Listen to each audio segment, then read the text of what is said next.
Quand on arrive ici dans la plaine orientale, on comprend vite pourquoi on l'appelle le poumon agricole de la Corse. Et oui, pendant longtemps, la production était largement tournée vers les coopératives. Et puis, au fil des années, certains domaines ont développé leur propre identité, leur propre manière de travailler. Et le domaine de la Taste fait partie de cette histoire-là. Ils sont implantés depuis 1964 et il s'agit d'une exploitation familiale qui a été transmise de génération en génération. Ce qui marque quand on découvre ce domaine, c'est pas seulement ce qu'ils produisent, mais c'est surtout la manière dont tout est organisé, pensé et observé. Sur les 110 hectares, la culture est menée en agriculture biologique depuis près de 10 ans. Concrètement, ça signifie qu'ils ne peuvent pas s'appuyer sur des solutions faciles ou immédiates pour corriger un problème. Et non, puisqu'en réalité, tout repose davantage sur l'observation, sur la prévention et aussi sur la capacité à intervenir au bon moment. Et c'est justement pour ça que les arbres sont suivis de très près. Ici, les feuilles ne sont pas regardées au hasard, on analyse leur couleur, leur texture, leur tenue, et tout ça va donner des indications précieuses. Et oui, parce que figurez-vous qu'elles peuvent révéler un manque d'eau, un déséquilibre ou bien un stress de l'arbre. Mais bien sûr, c'est pas tout, l'irrigation elle aussi elle est gérée avec précision. Elle se fait à la fois par aspersion et en goutte à goutte, avec une logique qui est simple, c'est d'apporter à l'arbre ce dont il a besoin, mais sans excès. Vous l'aurez donc compris, aucun détail n'est laissé au hasard. Et c'est pas nous qui le disons, parce que les clémentines et les pomelos bénéficient d'un label IGP. IGP qui veut dire Indication géographique protégée.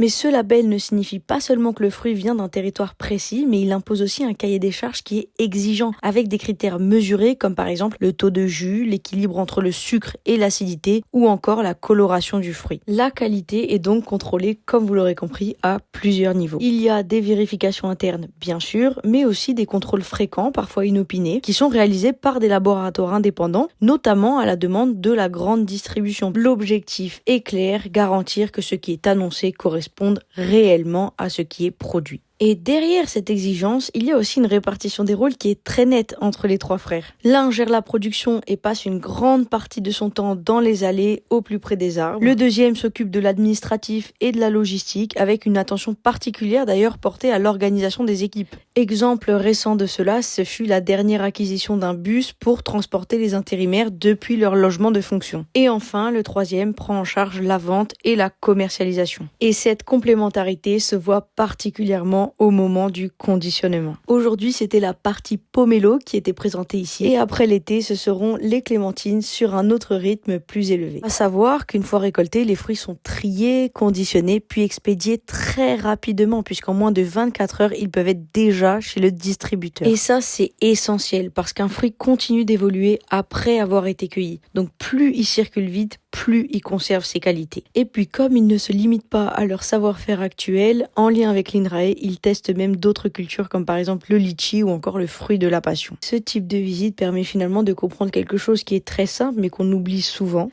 Le fruit qu'on déguste dans notre assiette, c'est le résultat d'un territoire, d'une organisation, d'un savoir-faire, mais aussi d'une multitude de décisions qui ont été prises bien avant qu'il n'arrive jusqu'à nous. C'est pourquoi nous vous donnons rendez-vous pour la visite de ces vergers. À bientôt avec Incoming!